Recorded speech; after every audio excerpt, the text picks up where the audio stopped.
Glauco, muito obrigada pelas palavras gentilíssimas e exageradas com que você me saudou. Boa tarde a todos vocês. E eu agradeço muitíssimo o convite que me foi formulado pelos Borges, como disse o Fred Didier, gostei. E até comentava agora com o Bedak que aqueles que têm mais de 30 vão entender que quando eu penso neles, eu não penso no Batman e Robin, eu penso no Bob pai e no Bob filho. Os mais novos nem riram, mas os mais velhos já viram esse desenho. E quero agradecer o convite que eles me formularam e que me deu a chance de estar aqui hoje nessa cidade tão acolhedora, e meio a essa gente tão simpática, trocando ideias com vocês a respeito desse tema relevantíssimo, difícil, né? E que responsabilidade é a minha de falar com um auditório tão qualificado e para expositores tão bons, né? Como o professor Alexandre Câmara, o professor Didier, o professor Gide, Osmar, enfim. E os que estão ao meu lado também.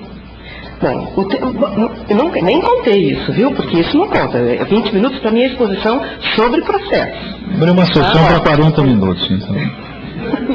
Bom, eu acho que nós temos que começar, muito rapidamente, a dizer alguma coisa a respeito desse tema, ligado à imutabilidade das sentenças, à relativização da coisa julgada, situando essa problemática num contexto mais amplo, que poderia ser, digamos, resumido na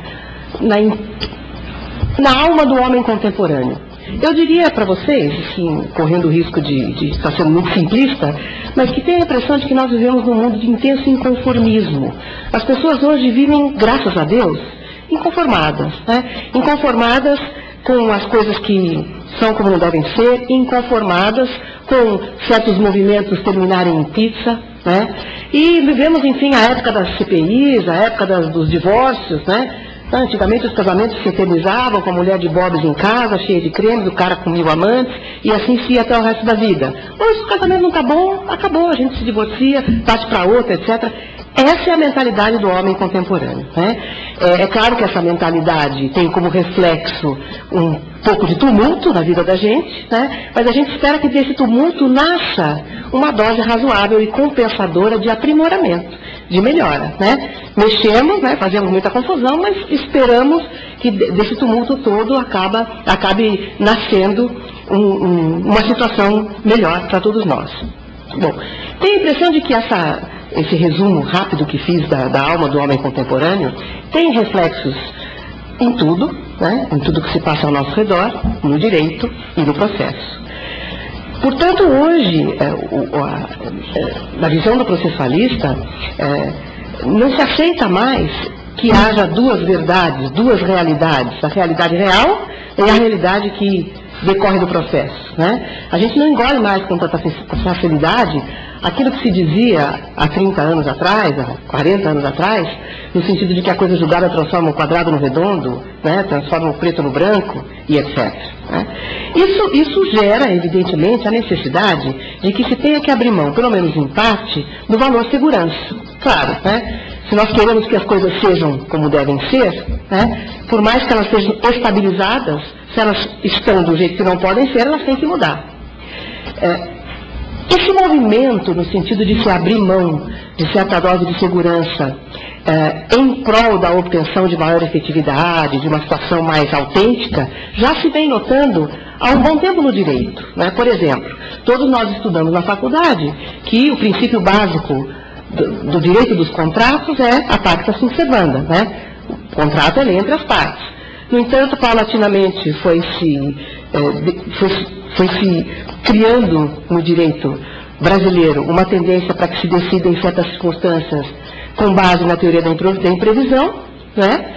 Sem que isso estivesse previsto em lei, foi uma construção jurisprudencial com base em doutrina e principalmente doutrina estrangeira, né? E no segundo momento nós temos hoje aí no Código Civil consagrada a tal função social do contrato, que ninguém sabe exatamente o que é, né? É um conceito vago, é uma cláusula geral, né?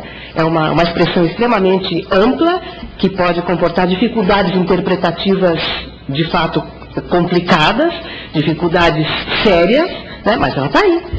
Como também há hoje, no Código Civil, uma disposição específica que fala da função social da propriedade. Aquela propriedade que nós estudamos na faculdade como sendo o mais absoluto dos direitos, né? Hoje não é mais assim, não é tão absoluto assim. A propriedade tem que ter uma função social. Do mesmo modo, se pode observar que ninguém sabe exatamente o que é essa função social da propriedade. Assim como ninguém sabe exatamente o que acontece com o proprietário de uma propriedade que não cumpre a sua função social.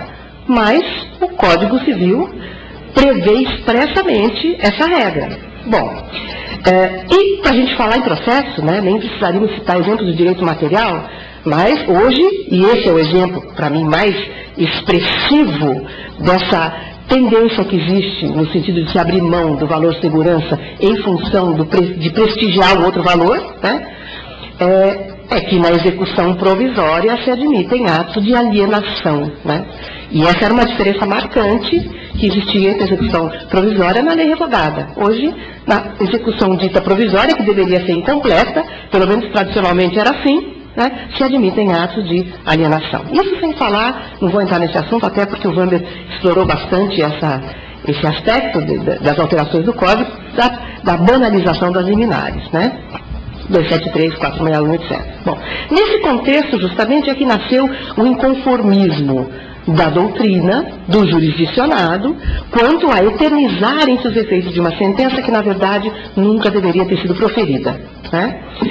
Houve trabalhos importantes, houve trabalhos significativos, relevantes, que, no meu entender, significaram e significam mais do que uma vontade de resolver o problema, simplesmente o reflexo da necessidade de se chamar atenção para a existência do problema. Esses trabalhos foram fundamentalmente do professor Cândido Dinamarco, do ministro e professor José Augusto Delgado, do professor Humberto Teodoro Júnior e alguns outros, né? São esses doutrinadores, juristas de primeiríssima linha, né, e que se preocuparam realmente não em esgotar o assunto, não em resolver a questão, não em dar todas as soluções, mas em dizer, olha gente, é o seguinte, né, há outros valores que devem ser prezados no sistema, além da coisa julgada, além dessa segurança que nasce da circunstância de não se poder mais discutir a respeito do conteúdo de uma decisão judicial, né? Bom,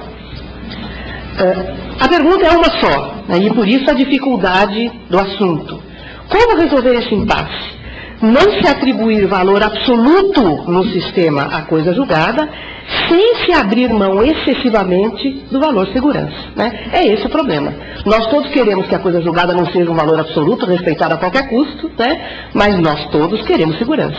Ninguém quer abrir mão de uma maneira exagerada, né, do valor segurança. Bom, eu escrevi um trabalho e até pensava, enquanto o Didier fazia a exposição, que no fundo o título desse meu trabalho, que eu escrevi junto com o Zé Miguel Medina, que falou para vocês aqui ontem, pensava que na verdade o título é um falso título, né? Porque, na verdade, eu coloquei como título do livro o dogma da coisa julgada, a hipótese de relativização, quando, na verdade, naquele trabalho, nós não sugerimos nenhum caminho de relativização propriamente da coisa julgada, no sentido de simplesmente ela ser desconsiderada, apesar de existir, em função de se prestigiar um princípio, né? Então, seria mais ou menos aquilo que o Fred disse no finalzinho da sua exposição. Dizer que a coisa julgada, nesse caso, não deveria prevalecer porque a sentença é mortalmente injusta, ou porque a sentença é imoral. Não, não, não. Nesse livro, nós não sugerimos nada que gere insegurança, no nosso entender, evidentemente, né? Porque me parece, justamente, para que a gente possa responder de uma maneira não assustadora a essa pergunta, o que devemos fazer para retirar da coisa julgada esses status absolutos que ela veio tendo, né, até os últimos tempos, né, sem comprometer de uma forma excessiva a estabilidade, o valor segurança, etc, né, me parece que essa resposta tem que partir necessariamente da escolha de critérios claros, né, e evidentemente, se dizer que uma sentença transitada em julgado, né, deve ter essa coisa julgada desconsiderada quando ela é muito injusta ou quando ela é imoral, é justamente fruto da escolha de critérios flexíveis demais, né, critérios frouxos demais, né, que vão gerar, provavelmente, né, decisões contraditórias, pontos de vista muito diferentes, etc. Então, o que eu procurei fazer nesse trabalho que escrevi, e que meio que, não sei, intuitivamente acabei colocando esse nome, que não corresponde exata e precisamente ao conteúdo. Não, eu diria até que não, a gente até que não é tão grave, a minha conduta não foi tão grave, porque, na verdade, a expressão relativização da coisa julgada pode querer dizer uma série de coisas, né? Na verdade, o mais correto seria se dizer relativização do valor que se dá à coisa julgada. Né? Então, a partir desse princípio, aí o título está certo. Se relativização da coisa julgada quer dizer isso, né? Se diminuir um pouquinho a importância da coisa julgada no sistema, então o título do livro está certo. Né? Então, o que nós fizemos lá? Nós propusemos critérios, todos extraídos do sistema jurídico, né? Sistema jurídico como um todo. Lei, jurisprudência, doutrina, enfim, todos os elementos em que se baseia a decisão do juiz. Né? Nós tiramos elementos desse sistema jurídico para fazer com que, no frigir dos ovos, a coisa julgada passe a ser um instituto, uma figura, não de uma importância tão grande como tradicionalmente a ela se atribui. Bom, o primeiro desses caminhos, e são dois, é o seguinte: se interpretar de uma maneira mais abrangente os próprios incisos do artigo 485. Né? Porque todos os livros que a gente conhece de ação rescisória, sobre ação rescisória, que para os estrangeiros é aquela ação que pode ser movida com o objetivo de impugnar uma sentença que já transitou em julgado, todos os livros começam com a frase: a coisa julgada é protegida constitucionalmente, etc, etc. Portanto, a ação rescisória é um remédio excepcional, excepcionalíssimo, e a todos os dispositivos, a todos os incisos do 485 deve ser dada uma interpretação absolutamente restritiva. Agora, como é que se pula disso para dizer que a coisa julgada pode ser relativizada? Me parece que não tem sentido. Né? Um segundo passo que, no meu entender, foi pulado foi: vamos interpretar de uma maneira mais abrangente os próprios incisos do 485. Porque, se a gente for pensar, e agora começo a me preocupar com o horário, um dos casos, todos nós sabemos disso, que fez com que a doutrina começasse a pensar seriamente a respeito do valor que tem a coisa julgada no nosso sistema, foi justamente a investigação de paternidade. Né? Os casos em que havia um DNA feito, né, cujo resultado era descoincidente com o teor da sentença que já tinha transitado em julgado. Né? E se a gente for pensar fria e calculistamente, né, como aquele positivista tradicional que se atinha aos termos exatos e precisos da letra da lei, numa circunstância como essa, nem ação rescisória não deveria caber, né? Porque não é prova falsa, não é documento novo, né? Porque todos nós sabemos, documento novo é aquele que teria que ter existido à época em que foi proferida a sentença que se pretende rescindir e que por algum motivo a parte não pôde usar. Então, de rigor, documento novo, esse laudo não é, assim como não é documento prova falsa. Então, se nós formos realmente interpretar de uma maneira absolutamente literal os incisos do 485, nesse caso, nem ação rescisória deveria caber. Né? Então, me parece realmente que esse é um segundo passo que foi pulado e que pode gerar uma construção doutrinária, construções doutrinárias e jurisprudenciais extremamente interessantes. Dei um primeiro exemplo, né, que é resolver essa situação, afinal, de alguém que tem um DNA feito, cujo resultado não coincide com o teor da sentença transitada e julgada. Outro exemplo que me parece bastante expressivo é o seguinte, e esse é o que dá pano para manga, sabe? Eu vou até me controlar muito conscienciosamente, porque é um assunto muito interessante. Hoje nós sabemos que o juiz não decide mais com base na letra da lei. Né? Nós sabemos que o mundo contemporâneo é complexo, houve o tal do acesso à justiça, né? Então são levadas para o juiz situações muito diferentes, muito mais multifacetadas e coloridas e ricas daquelas que eram levadas ao judiciário há 100 anos atrás. Né? Que o judiciário só conhecia de inventários, né, de ações possessórias e acabou. Né? Hoje o judiciário se defronta quase que diariamente com os tais hard cases, né? Com casos não rotineiros. Então ele às vezes para decidir tem que procurar na lei a resposta e não acha. E ele não pode dizer que não pode julgar porque ele não sabe qual é a solução. Então há casos, e os exemplos são muitos, eu poderia citar inúmeros exemplos, em que o juiz decide com base numa construção que ele fez fundamentalmente apoiado em princípios jurídicos. Um exemplo que eu achei muito interessante, que achei outro dia da jurisprudência, claro, só podia ser do Rio Grande do Sul, mas eu vou citar para elogiar, né, porque aquele povo inova e às vezes acerta, né? Foi um exemplo em que se considerou que a proibição de visita feita por parte dos pais aos avós em relação aos netos, quando os pais são separados, é abuso de pátrio poder. Eu achei essa decisão maravilhosa, né? Porque se os avós procuram um advogado tradicional e dizem para o advogado, olha, é o seguinte, o meu filho se separou da minha nora e a minha nora não deixa ver as crianças, e meu filho apoia, né? Se não há uma razão séria para que se mantenha essa separação dos avós dos netos, diz a decisão, essa proibição se consubstancia em abuso de pátria potestade, e isso não está na lei. O advogado mais tradicionalista diria para a avó, olha, minha senhora, desculpa, mas a lei só fala em direito de visita dos pais, não fala dos avós. Né? Mas aí o juiz trabalhou com o princípio do interesse da criança, e concedeu o direito de visita aos avós. Né? Isso sem falar, num outro exemplo, que eu só vou contar esse exemplo, que eu acho também uma maneira extremamente criativa de se aplicar as tais cláusulas gerais.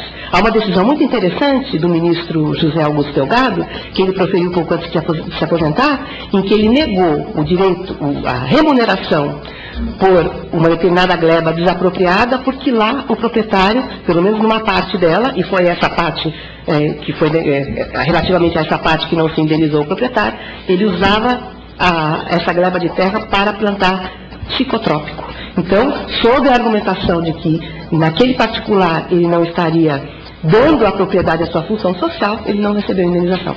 Vejam que forma criativa e, no meu entender, é uma forma criativa que corresponde a um ativismo judicial bem-vindo no nosso sistema, decidiu o ministro Delgado. Bom, tenho 3 minutos, né? Parece que é isso que eu tenho? Bom, não, mas tenho que descontar os agradecimentos. Senão eu revelo o agradecimento que eu fiz para você também. E a segunda via, quer dizer, o segundo caminho que eu proponho nesse trabalho que eu falei para vocês agora há pouco, que também, no meu entender, está contido no sistema, né, e parte de afirmações feitas pela doutrina mais tradicional do Brasil, de acórdãos do ministro Buzaide, do ministro Moreira Alves e do ministro Moacir Amaral Santos, né, que são acórdãos que eu costumo dizer para os meus alunos que não são acórdãos jurisprudência, são acórdãos doutrina. Bom, é reconhecer-se, né, que há certos vícios de que pode padecer um processo e uma sentença que impedem a formação da coisa julgada, que desqualificam juridicamente o processo enquanto processo. Então, o que eu sustento, venho sustentando isso desde que defendi minha tese de mestrado em relação a outros assuntos, e acabei usando tudo isso para sustentar que há certas circunstâncias que impedem a formação da coisa julgada, o que levaria, portanto, à desnecessidade de se desconsiderar a coisa julgada porque ela não existe. Vou citar para vocês um exemplo, né, desses casos em que, no meu entender, não acontece a coisa julgada. Como é que nós definimos processo? Claro que isso é uma convenção, como disse o Didier. Processo é uma relação trilateral que se forma entre autor, juiz e réu. Né? Ora, se falta um desses três, não há processo. E é por isso que a doutrina fala em pressupostos processuais de existência. Né? Não havendo inicial, não havendo jurisdição e não havendo citação, o que eu tenho diante de mim é um processo juridicamente inexistente. Aquilo é tudo menos um processo. Né? Não merece a qualificação jurídica de processo. Bom, um bom exemplo, né? Então, o que me parece que se pode sustentar é que ausentes qualquer um desses vértices do triângulo, né, a sentença proferida num ambiente assim, nesse contexto, não tem condições, não tem aptidão material, como dizem os mais antigos, de transitar em julgado. Bom, então, eu tenho que falar latim, né, e pegar um exemplo que vem lá dos romanos e dizer para vocês que os autores mais tradicionais citam como exemplo de ato processual inexistente a sentença a non judice, a sentença proferida por um não juiz. O que está ausente? Justamente o vértice de cima do triângulo. Né? Assim como, no meu entender, uma decisão feita sobre pedido que não for formulado nunca transita em julgado, né? Mas esse é um outro assunto, então não tenho tempo de entrar. Então, uma sentença tida tradicionalmente como extra petita, né? Porque o autor fez o pedido A e o juiz decidiu o pedido A e o B, esse B nunca transita em julgado. Mas isso dá pelo menos mais 20 minutos de exposição. E, finalmente, o exemplo justamente que o Didier deu, a ausência de citação do réu. Né? O que acontece praticamente no mundo real não é a ausência de citação de um réu, mas o que acontece com alguma frequência é a ausência de citação de litisconsórcio necessário. Né? Então, o que é que se diz? O que é que a doutrina diz? Que quando está ausente um litisconsórcio necessário, esse triângulo não chega nem a se formar. Né? Porque isso é o que significa o litisconsórcio ser necessário. Ou estão todos ali, ou a relação processual não está triangularizada, e o que eu tenho ali juridicamente não é um processo. Então, como eu dizia a vocês, tem 3 acórdãos que estão citados nesse trabalho que eu escrevi com o Zé Miguel Medina, cujos relatores foram justamente ministro Buzaide, ministro Moacir Amaral Santos e ministro Moreira Alves. Nesses 3 casos, a situação era idêntica. Era um litisconsórcio necessário, para o qual não tinha sido citado um dos litisconsórcios que tinha ficado de fora. Nesses 3 acórdãos se faz a afirmação, no sentido de que uma sentença proferida nessas condições não tem aptidão material para transitar em julgado. Portanto, a rescisória, e eram 3 rescisórias, né, seria até desnecessária, porque não há propriamente o que ser rescindido, já que a coisa julgada não se formou, né? O caminho correto, segundo esses 3 acórdãos, é uma ação de natureza declaratória, que eles chamam de actio nullitatis, ou querela nullitatis, né? E eu tomo a liberdade de discordar única e exclusivamente no plano da nomenclatura e chamar essa ação de ação declaratória de inexistência jurídica do processo e da sentença. São esses os 2 caminhos, e para concluir, eu peço 1 minuto para o coordenador desse painel e digo para vocês o seguinte: nunca se esqueçam de que há 3 espécies de verdade. A verdade descoberta, que é a verdade científica. A verdade revelada, que é a verdade religiosa. E a verdade convencionada, que é a nossa verdade. Como diz o DJ, que não para de falar, em vez de prestar atenção na minha, não vou citar mais você, tá? Quais são as espécies de verdade que existem, professor DJ?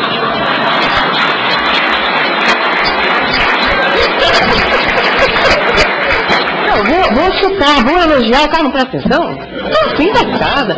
E essa baianada fala que é uma coisa. Então é o seguinte, DJ. Bom, como você disse, não há coisa julgada na rua, né? Como é que você falou? Coisa julgada na rua. Onde mais? No shopping? Não há. A coisa julgada é uma convenção, né? Então, se há de fato essas 3 espécies de verdade, depois eu explico para você, tá? Quais são as 3 espécies de verdade. Nós não podemos perder de vista que a verdade do processo, principalmente, não diria a verdade do direito, né? Mas principalmente a verdade do processo é um método. Nós inventamos e estudamos um método para resolver os conflitos, né? Então, nós inventamos que, num determinado momento, tudo tem que ter fim, né? Por isso, o Instituto da Coisa Julgada. Então, eu diria para vocês que a gente nunca pode perder de vista a natureza, né, de que é feita essa nossa verdade processual. É uma convenção, é um acordo, né? E nós vamos, portanto, estudando e refletindo a respeito do processo, ter que optar pela convenção que melhor responda às necessidades do homem contemporâneo, do homem inconformado, que quer mudar, mas que não quer mudar a ponto de ter que abrir mão integralmente do valor segurança. Muito obrigada.